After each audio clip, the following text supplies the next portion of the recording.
حضرت حسن بصری رضی اللہ تعالیٰ عنہ فرماتے ہیں اپنی توبہ کا واقعہ، فرماتے ہیں کہ میں امیر کبیر شخص تھا اور بصرہ کے بازاروں کے اندر دکھی پریشان لوگوں کی مدد کے لیے بھی نکلتا تھا۔ ایک دن میں بازار میں جا رہا تھا کہ ایک خاتون مجھ کو نظر آئی، اتنی خوبصورت جیسے چاند کا ٹکڑا ہو۔ میں نے مسلسل اس کی طرف دیکھنا شروع کر دیا۔ اس نے کہا اما تستحی، تجھے حیا نہیں آتی، مجھے دیکھے جا رہے ہو؟ کہتے ہیں میں نے کہا ممن، کس سے حیا کر؟ تو اس عورت نے کہا فمن یعلم خائنۃ الاعین وما تخفی الصدور، اس سے حیا کرو جو دلوں کے بھید جانتا ہے، جو آنکھوں کی خیانت کو جانتا ہے، اس سے حیا کرو۔ کہتے ہیں یہ بات تو بہت بڑی تھی، لیکن اس کا حسن ایسا تھا کہ مجھے اس کے باوجود اس کی طرف رغبت رہی اور میں مسلسل اس کو دیکھتا رہا۔ اس نے پھر مجھے کہا کہ کیا معاملہ ہے کہ تم میری طرف دیکھنا چھوڑتے نہیں ہو، کون سی چیز پسند آئی؟ تو کہتے ہیں میں نے اس کو کہا کہ تیری جھیل سی آنکھوں میں ڈوبنا چاہتا ہوں اور یہ میرے لیے ایک باعث کشش ہے۔ اس نے کہا تم رکو، شاید تمہارا مطلوب پورا ہو جائے۔ میں وہاں رکا اور وہ اپنے گھر چلی گئی۔ تھوڑی دیر کے بعد اس کی خادمہ تشت کے اوپر کپڑا ڈالا ہوا ہے اور میرے طرف بڑھایا۔ کہتے ہیں میں نے جب کپڑا اٹھایا تو اس کے اندر اس کی 2 آنکھیں تھیں اور اس کے اوپر لکھا ہوا تھا کاغذ کے ٹکڑے پہ لا اريد عینا یفتتن بسببها احدا، میں ان آنکھوں کو رکھنا ہی نہیں چاہتی جس کی سبب سے ایک مومن فتنے میں پڑ جائے۔ کہتے ہیں کہ میں نے اپنی داڑھی کو پکڑا اور زاروں کے تار رونے لگا۔ میں نے کہا اے حسن بصری تو اس عورت سے بھی گیا گزرا ہے، اتنا خوف اس کے سینے کے اندر؟ کہتے ہیں میں داڑھی کو پکڑ کے زاروں کے تار رویا اور گھر چلا گیا۔ ساری رات میں نے توبہ میں گزاری۔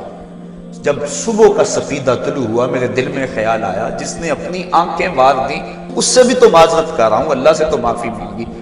کہتے ہیں کہ میں صبح اٹھا اور جب اس عورت کے گھر کے دروازے کے قریب پہنچا تو اس کا جنازہ نکل رہا تھا۔ میں پھر بڑا پریشان ہوا، واپس آیا، سارا دن مشکل میں گزارا۔ رات جب میں سویا تو وہ عورت مجھے خواب میں ملی۔ میں نے کہا کہ مجھے کوئی وصیت کرو، تو اس نے کہا اذا خلوت فاذکر اللہ، میں تجھے وصیت یہ کرتی ہوں جب تم تنہائی میں ہوا کرو تو اللہ کو یاد کیا کرو۔ وَإِذَا أَصْبَحْتَ وَأَمْسَيْتَ فَاسْتَغْفِرِ اللَّهَ وَتُبْ إِلَيْهِ، اور جب تم صبح کرو یا شام کرو تم استغفار پڑھا کرو اور اللہ سے توبہ کیا کرو۔ حضرت حسن بصری فرماتے ہیں کہ اس عورت کا یہ عمل مجھے توبہ کے راستے پہ ڈال لیا۔ پھر وہ حسن بصری زمانے کے امام اور مقتدا بنے۔ تو انسان جب عبرت حاصل کرنے پہ آتا ہے تو ایسے اسباب اس کے لیے مہیا ہو جاتے ہیں۔ توبہ کرنے میں دیر نہیں کرنی چاہیے۔ بعض بات بندہ سوچتا ہے کہ ابھی میرے بڑے کام پڑے ہوئے ہیں، جب میں بوڑھا ہوں گا میں ریٹائرمنٹ لے لوں، میں بچوں کی شادیاں کر لوں، بس پھر فراغت ہو جائے گی، بچے کاروبار سنبھال لیں گے، پھر میں ہوں گا، مسجد ہوگی۔ یہ ایسا بندہ کہہ رہا ہے جس کی ملک ایک سانس بھی نہیں ہے، جو ایک سانس کا بھی مختار نہیں ہے، اور ایسے بات کر رہا ہے جس طرح سب کچھ اس کے قبضے میں ہو۔ تو توبہ کے اندر تاخیر نہیں کرنی چاہیے۔ بنی اسرائیل کے اس شخص کا واقعہ آپ کو پہلے بھی شاید میں نے کسی مجلس کے اندر عرض کیا تھا کہ جس کو طول عمل نے برباد کر دیا، اس کی نیکیوں کی وجہ سے اس کو خبر پہنچی کہ اس کی عمر 1000 سال ہے، تو اس نے کہا جب میری عمر اتنی لمبی ہے تو پھر میں عبادت کی بھٹی کے اندر کیوں جلتا رہوں؟ میں 900 سال گناہ کر لیتا ہوں اور 100 سال قبل توبہ کر لوں گا اور گناہوں کی معافی چاہ لوں گا۔ 900 سال گناہ کرتا رہا، 100 سال جب باقی رہا خیال آیا، پھر سوچا ابھی بڑا وقت پڑا ہوا ہے، میں 90 سال مزید گناہ کر لیتا ہوں، 10 سال قبل میں جو ہے وہ توبہ کر لوں گا۔ 10 سال رہ گئے، پھر خیال آیا 9 سال گناہ کر لیتا ہوں، 1 سال قبل توبہ کر لوں گا۔ جب 1 سال رہ گیا پھر توبہ کی سوچ آئی تو کہنے لگا 12 ماہ ہوتے ہیں سال کے، میں 11 ماہ تک گناہ کر لیتا ہوں، 1 ماہ قبل میں توبہ کر لوں گا۔ پھر 1 ماہ بھی گزرا، ہفتے تک بات پہنچی، حتیٰ کہ 1 دن رہ گیا، اور پھر وہ کہتا تھا بھی فلاں فلاں گناہ میرا رہتا ہے وہ میں کر لوں۔ ایسی لت پڑ گئی تھی گناہ کہ بنی اسرائیل کا وہ شخص کہ جو اس انتظار میں تھا کہ بس یہ گناہ کر لوں اور یہ گناہ کر لوں پھر توبہ کر لوں گا، اچانک موت آئی اور موت نے اس کو دبوچ لیا اور وہ توبہ کے بغیر مر گیا۔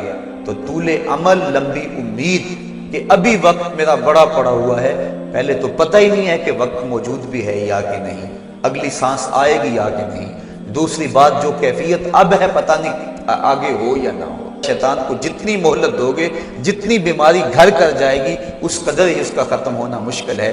اس لیے جب گناہ کرے تو فوراً توبہ کر لے، گناہ مٹ جاتا ہے۔ اور اگر انسان کہتا ہے کہ نہیں نہیں یہ کر لوں پھر توبہ کروں گا، تو توبہ کو مؤخر کرنا انسان کو گناہ پر دلیر بنا دیتا ہے۔ اور ایک حدیث میں آتا ہے جب انسان گناہ کرتا ہے تو اس کے دل پر ایک سیاہ نقطہ پڑتا ہے، اگر وہ توبہ کر لے تو وہ مٹ جاتا ہے، دل شفاف ہو جاتا ہے۔ لیکن اگر وہ توبہ نہ کرے پھر دوبارہ گناہ کرے تو دل پر ایک اور سیاہ نقطہ پڑ جاتا ہے، پھر وہ گناہ کرتا رہتا ہے اور دل کے اوپر سیاہی پھیلتی رہتی ہے، حتیٰ کہ ایک دن آتا ہے کہ پورا دل اس سیاہی کی لپیٹ میں آ جاتا ہے۔ اور جب پورا دل سیاہ ہو جائے پھر گناہ کر کے بھی اس کو ندامت اور شرمندگی نہیں ہوتی۔ مومن تو جب گناہ کر بیٹھتا ہے تو محسوس کرتا ہے جس طرح پہاڑ کے نیچے آ گیا، ابھی گر جائے گا اور مجھے کچل دے گا۔ اور منافق یہ سمجھتا ہے گناہ کرنے کے بعد کہ بدن پہ مکھی بیٹھی تھی، ہلکے سے اشارے سے میں نے اس کو اڑا دیا، وہ مکھی کے بیٹھنے جیسی کیفیت کا احساس کرتا ہے منافق۔ تو جب دل سیاہ ہو جائے تو بندہ گناہ پہ گناہ کرتا ہے، زندگی گناہوں سے لتھڑی ہوئی گزرتی ہے لیکن توفیق توبہ نہیں ملتی۔ صاحبو، زندگی بیت رہی ہے، ایک ایک لمحہ کٹ رہا ہے، ہم لمحہ لمحہ موت کے قریب ہو رہے ہیں۔ ہم سمجھتے ہیں ہم بڑے ہو رہے ہیں لیکن نہیں، ہم چھوٹے ہو رہے ہیں۔ جب گنتی الٹی شروع ہو جائے کام جلدی زیرو تک پہنچ جاتا ہے، سانسوں کی الٹی گنتی شروع ہے اور ہم لمحہ لمحہ قریب ہو رہے ہیں۔ رمضان کا موسم ہے، جمعۃ المبارک کا یوم سعید ہے، سہانی گھڑیاں ہیں، امٹتی ہوئی رحمتوں کی برسات ہے۔ فرمایا حدیث میں کہ ایک ساتھ جمعۃ المبارک میں ایسی ہوتی ہے جس میں جو دعا مانگو اللہ اسے قبول فرما لیتا ہے۔ اور حضرت عبداللہ ابن مسعود رضی اللہ تعالیٰ عنہ فرماتے ہیں کہ جس نے وضو کیا اور اچھا وضو کیا اور اس کے بعد 2 رکعت نوافل ادا کیے اور اس کے بعد دعا استغفر اللہ العظیم الذی لا الہ الا هو الحی القیوم واتوب الیہ، کہتے جس نے اس دعا کو پھر پڑھ لیا، اگر اس کے گناہ ہیں وہ سمندر کی جھاگ کے برابر بھی ہو اللہ سارے معاف فرمائے۔ مالک تو گناہوں کو معاف کرنے والا ہے، ہم ہی جہنم میں چھلانگیں لگا رہے ہیں لیکن وہ تو کہتا ہے آجو میری رحمت کے دروازے کھلے ہوئے ہیں، اسیاں سے کبھی ہم نے کنارہ نہ کیا، تو نے بھی مگر دل آزردہ ہمارا نہ کیا، ہم نے تو جہنم کی بہت تدبیر کی، تیری رحمت نے لے کر گوارا نہ کیا۔ اس کی رحمتیں بندے کو آوازیں دے رہی ہیں، یا ایھا الانسان ما غرک بربک الکریم، اے انسان تجھے کریم رب کے دروازے سے کس نے ہٹا دیا؟ الذی خلقک فسواک فعدلک فی ای صورت ما شاء رکبک، جس نے تجھے پیدا کیا، جس نے تجھے تخلیق کیا، تجھے حسن اور جوانی دی، تیرے اعضاء کو توازن اور اعتدال دیا۔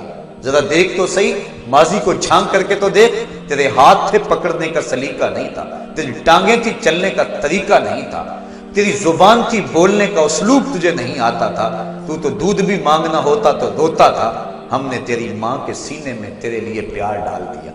اگر ماں کے سینے میں پیار نہ ڈالتے بتا تو بچ جاتا، تیری گندگی سے لتھڑ جاتا تھا، ماں صاف کرتی تھی، اگر ماں کے سینے میں یہ پیار نہ ہوتا تجھے کیڑے پڑ جاتے۔ آج تیری چھاتی میں زور ہے، آج ہاتھیوں کو تو بٹھا لیتا ہے، آج شیروں کو تو نچا لیتا ہے، زمانہ تیرا باج گزار ہے، آج تو منسٹر ہے، آج تو مولوی ہے، آج تو مفتی ہے، آج تیرے نام کی دہائی ہے، آج تو عہدہ قضا پہ فائز المرام ہے، آج تو عہدہ صدارت پہ فائز المرام ہے، آج تو ناظم ہے، آج دولت کی ریل پیل تیرے گھر میں ہے، آج تیری فوجیں تیرے پشت پہ ہیں، آج کوئی تجھے پوچھنے والا نہیں، لیکن ذرا پلٹ کے دیکھ کہ ماضی میں تو تھا کیا۔ اچھا پیچھے نہیں پلٹ کے دیکھنا تو ذرا آگے پلٹ کے دیکھ لے، پھر دوبارہ ہو وہی حالت، ڈنڈے کو پکڑ پکڑ کے چلے گا، پھر ڈنڈا بھی جواب دے گا، چارپائی سے لگ گیا، فالج ہو گیا، گھر والوں نے 4 دن تو بڑی خدمت کی، آخر انہوں نے بھی کام پہ جانا، پھر بیویوں کے سپرد کر کے چلے گئے، کتنی دیر خدمت ہوگی، اب سارے تنگ آ گئے، آہستہ آہستہ منہ سے یہ دعائیں نکلنے لگی، اللہ بابے کو پردہ دے دے تو ٹھیک ہے، بتا ہم تجھے پردہ نہ دیتے تو کیا کرتا، ہم نے زندگی دی یہ بھی ہمارا احسان، اب تو اس حالت میں ہے کہ تیرا دھڑ مارا گیا، چارپائی پہ لگ گیا، بولو براز اوپر، مصیبت بن گئی، گھر والے بھی تنگ، تجھے اندر سے نکال کر برآمدے میں رکھ دیا کہ بابا کھانستا ہے، بچے ڈسٹرب ہوتے ہیں، جراثیم پھیلتے ہیں، اب تجھے باہر رکھ دیا گیا، تو اپنے آپ سے تنگ آ گیا۔ ڈاکٹر کو کہتا ہے لگا زہر کا ٹیکہ، ڈاکٹر زہر کا ٹیکہ بھی لگائے، بتا تجھے موت نہ آئے تو کیا کرے؟ ہم نے تجھے زندگی دی، یہ بھی ہمارا احسان، فَأَمَاتَهُ، ہم نے تجھے موت عطا کی، یہ بھی ہمارا احسان، فَأَقْبَرَهُ، اگلی کہانی بھی سن، کتا بھی تو مرا تھا، گھسیٹ کے روڑی پہ نہیں ڈال دیا؟ بکری بھی تو مری تھی، گھسیٹ کے روڑی پہ نہیں ڈال دیا؟ اگر تجھے بھی پکڑ کے روڑی پہ ڈال دیا جاتا تو کیا کر سکتا تھا؟ لیکن ہم نے کہا نہیں نہیں، یہ میرا شاہکار ہے، اس کو غسل دو، بیری کے پتے بھی ڈال لو، صفائی ستھرائی خوب ہو جائے، چٹے لباس کا کفن دو، سند سند پہ خوشبو ملو، اب سارے تجھے دیکھنے آ رہے ہیں، تو دولہا بنا ہے، تیرا منہ دیکھنے سارے آ رہے ہیں، ساری بستی امڑی آ رہی ہے تجھے دیکھنے کے لیے۔ پھر تیری چار پائی اٹھی، چار بندوں نے اٹھایا، کندھا بدل بدل کے چلتے ہیں، ہر ایک کی خواہش ہے کہ میں کندھا دے لوں۔ پھر میں نے کہا تیز نہ چلنا، میرے شاہکار کو کہیں جھٹکا نہ لگے۔